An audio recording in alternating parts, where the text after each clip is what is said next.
bravely joined us in front. Thank you all for being here.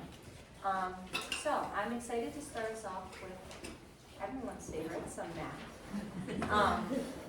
So quickly, because I know many of you I have not had the privilege of meeting yet.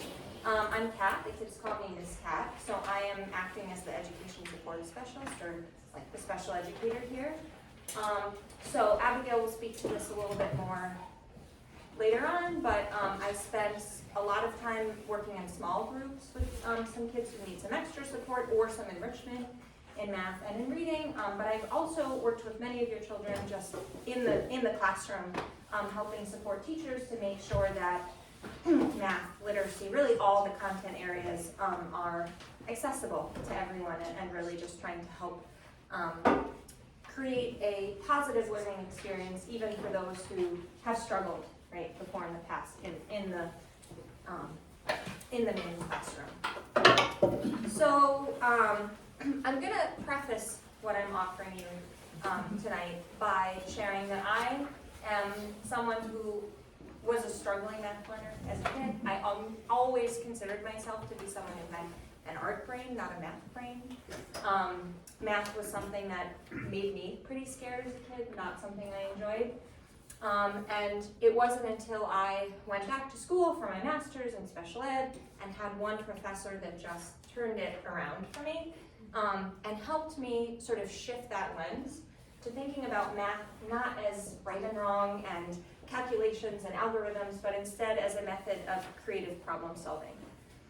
And so I just want you to be thinking about that as we're doing this activity today, that really, and I think this aligns, again, Abigail will speak to this so beautifully with our ideals here, right, our values at Waldorf and how we want to help support our kids to learn and to be, is this idea, right, that math is not some scripted, calculated, right, process, but rather something that actually is most successful when we're able to think outside of the box a little bit and be resilient. And so, again, this sort of fits into my role here in helping all students feel that success and confidence here in math and otherwise. And so this activity that I'm bringing you today is something that I'm doing in the classroom with classroom teachers across grades. And it's just one of many ways that we're trying to sort of help keep those doors open to students who really need extra love with their math and reading and science and et cetera as we can. So I just want to kind of open it up. If you feel comfortable raising a hand, I'm wondering how many folks here have had the experience of feeling like they're not successful math learners or mathematicians, or have heard from others, or sort of held that narrative of, I don't have a math brain. If you feel comfortable just sharing if that's something. So that's a good number of us, and I think it's a really common narrative. So we're gonna just throw that out the window right now. We're just gonna say we're all math learners. I'm hoping I can sort of shift that a little bit for you. Because it's true. We all have math brains, and I think what we, this narrative that we've sort of, many of us have probably been subjected to, of, that anything less than that is really not so true. There are ways for all of us to learn math. So anyway, I'm gonna stop rambling on. So the activity that we're going to do today is called Same, we refer to it as Same But Different, and it comes from this sort of pool of math teaching that we call low floor, high ceiling. And the idea, again, is that it's just really, it's removing all the barriers we can of access to learning for students. And so, some of the benefits, the main benefits of this activity is it helps students to feel included and engaged, to feel heard, to feel represented, to feel successful. It enhances growth mindset, which is something that we're working really hard on with our math work. It helps to shift this focus right to math as creative problem solving. And another really big piece here is it's really great for students who experience, like take in sensory input or process language, right, in ways that are novel, right, that are different from how most of us do. That includes folks who are blind or visually impaired, right, who are deaf, who have, sensory impairments, anything that may be a barrier to traditional methods of learning. So there's a lot of small things that I'm going to do that you may or may not pick up on throughout this that are intended to be, that are with that piece forefront in mind. And I'll highlight some of those things and maybe you'll notice others that I'm not specifically highlighting. So what's going to happen, so everyone has an image in front of them, or rather two images. I wish there were like a line or something down the middle, but we're really thinking about these as two separate pictures. And so what we're going to do tonight is exactly what I would do with the kids, and we're going to take a little bit condensed. We'll speed it along a little bit, but you're going to be thinking about what you're noticing that's the same and different between these two pictures on the sheet in front of you. Some things you'll notice is that I'm going to give some really detailed cues about what the images look like, and kind of engage you and establish some common terminology in reference to the images to make sure that anyone who's having trouble with the language or who maybe can't see the color purple or, bold outlines versus thin outlines, that sort of thing, to make sure that we're all included in that. I've given you all images so that you can see it up close in case, and I don't have my up on board, I'll do that. But because I recognize this is a little bit far away, ideally there would be manipulatives that you would have at your table too. Maybe they would be little purple discs, right, in alignment with the photograph. So ideally, normally you would have something in front of you as well. Something that's really important when we start this to think about is that your observations, I'm going to ask you to share. So the observations that you share do not have to be quantitative. They do not have to have anything to do with numbers. Some of you may see, just sort of inherently, right, you may intuitively, you may see numbers and patterns in these pictures that you would like to share, and some people may have things to share that are completely and only related to the aesthetic. So that can be illuminating. So I'm going to walk you through the steps together. Okay, so the first thing I'm going to ask you to do is just turn your eyes to the paper and take a really good look at the two images you're seeing. And I'm going to ask you to think silently for 1 minute about some things you are noticing that are the same and that are different in both of the images. So I'm going to give you a minute to think about that. Take a look at your papers. Might not be like a full minute, but.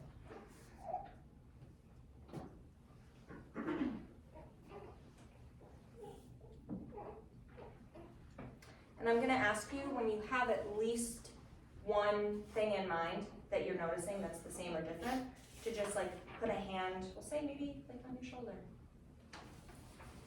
Also put your hand in the air, something subtle, just to acknowledge that you are ready to move on. Okay. So the next thing you're going to do is you're going to turn and talk to somebody sitting next to you or nearby to you, and you're going to share with that person what's something that you notice that is the same or different between these two images. And I'm going to give you, again, about a minute to do that.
So we're now going to take a few minutes, and I'm actually going to ask people to share.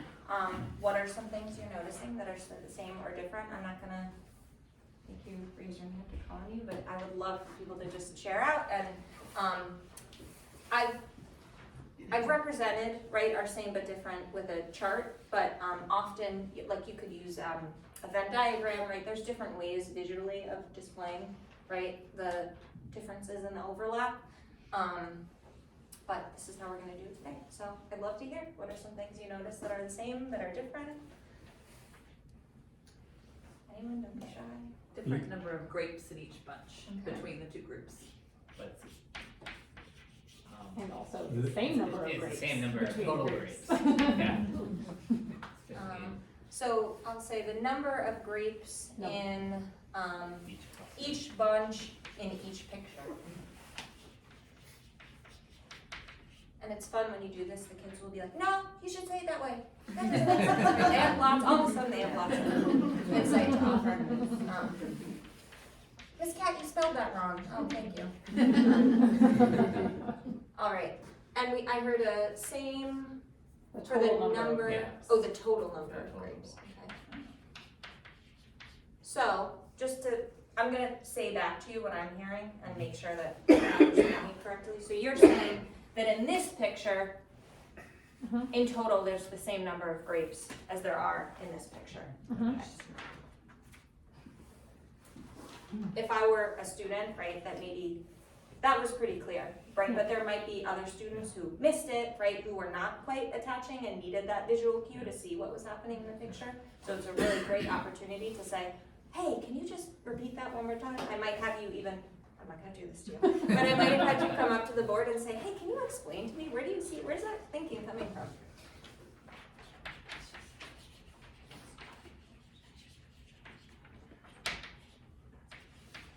Okay.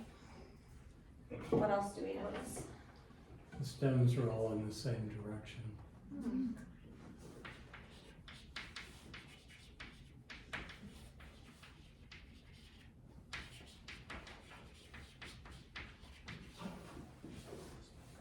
What else are we missing?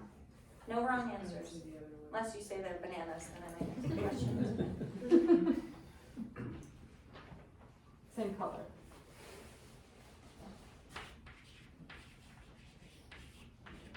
And what I might have done first, probably what I usually would have done first, was I would have said, oh, in each picture, I see some bunches. Here's what we're gonna refer to as bunches.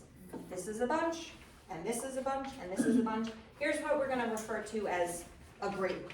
This is a grape, and this is a grape. They're all purple, right? Like I might, just so that we all are kind of on the same page with our language, so that's something I might have done first. Anything else? There's a different number of stems in each circle.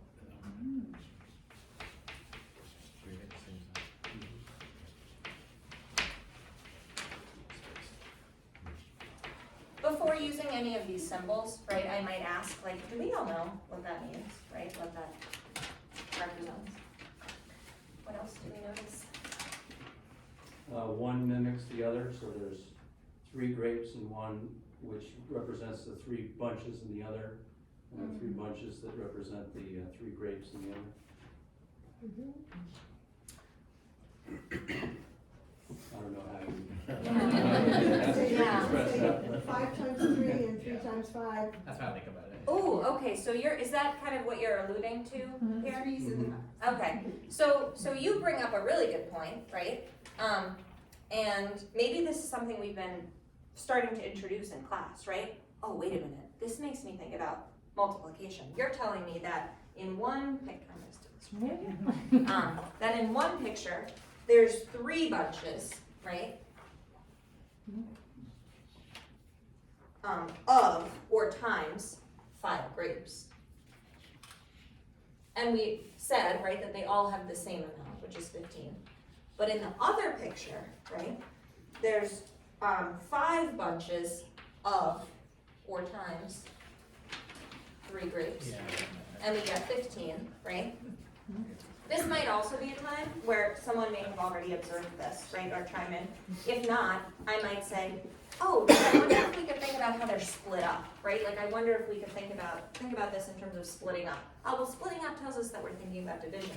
So could we say that on each side there's 15, but on this side, the 15 is divided into 3 bunches, and they each have 5 grapes? And then someone might raise their hand and say, oh, wait a minute, on the other side, right, we have 15 grapes, and they're divided into 5 bunches, right, of 3 grapes each. So this is really what we're after, right, like what we're trying to work our way to. Sometimes that happens naturally, right? Someone has the math language for it, the vocabulary, and they say multiplication, that's 3 times 5.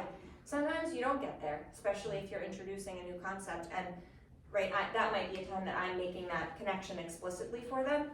So really the beauty, right, is that there's sort of this really like fluid, sort of gentle, right, like open pathway into building this knowledge, right? It's got a visual anchor, and it allows space for kids who don't have that language, who aren't gonna say 3 times 5 is 15, to hear others thinking, right, about that math concept in different ways.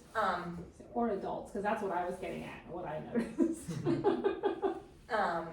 Yeah, right, we all have really varied experiences and understanding of math, right? So there's a lot of value in hearing that. And then for those of us, right, who may have just don't have no concept yet of what multiplication is, right? Maybe we're still building our number sense and our one-to-one correspondence. We're still working on counting, right? This is just giving us a little bit of exposure, right? We're seeing it, we're hearing it, it's sort of passive learning, and they can still participate by noticing that there's purple in both pictures, that there are stems in both pictures, and that's something they can share and feel confident about and is contributing in a way that makes sense, right? It's still part of the task, because I never said, you can't share about colors, this is math, right? Maybe the colors are relevant, right? In some of the pictures they might be relevant. So it's really a situation where some of the kids who have that advanced thinking, their contribution is weighted, right, in the same way as someone who sees the purple and that's what they've got on that day. And you're still kind of coming to the same place together. Unless anyone has any burning same or difference that they need to share about the grades, I'm gonna move on. There's a million and one things I could tell you about different ways to adapt this and how this has looked in our classrooms, and what I will offer is that I have learned so much from your children, doing this activity. Truly, it is such interesting insight, not only into what their math thinking is, but how they see and experience the world, right? What they see when they see an image, when they're hearing math language or color language, or whatever else it is. It's really illuminating. It's been really fun and interesting for myself, and I think for a lot of the teachers here. So I was gonna kind of come back and bring it together, but I think we've kind of touched on a lot of the things that I wanted to just through doing the activity. So the one last piece I'll share, I know I've spent some time in first grade doing this activity with the first graders, among other classrooms, but one thing I've had the privilege of doing with Camille's class is an extension of this activity that I just feel worth mentioning, because it's pretty neat, is that kind of the next step of this is that you can have the kids, or we've had the kids, create their own same but different. So with a really structured model, I'll say, we're gonna use the number 15 today, and you have a choice between using cats and dogs or apples and bananas to draw, right? Here's how you're gonna set up your paper. This is what it's gonna look like. On this side, you're gonna have 15, and on this side, you're also gonna have 15. And you're gonna have dogs and cats on this side, and you're gonna have dogs and cats on this side. But on this side, you might have, 8 cats and 7 dogs. And on this side, you might have 7 cats and 8 dogs, right? And a really structured way, and it offers for those students who are even above and beyond this place to explore and interact with the math concept in even an elevated way. And for the kids who aren't there yet, they get to draw and explore a math concept in a structured way with some peer models. So, I think we're just about out of time. I love this, in case that wasn't like so obvious. This is like my favorite, the same but different math. I'm happy to answer questions. We don't have time to do that right now. But I think after Abigail does some sharing, I'm happy to take some questions then. That's We'll what I, have some Q&A. sorry. I think we will have some Q&A. Great. That's what I have for you. Yeah.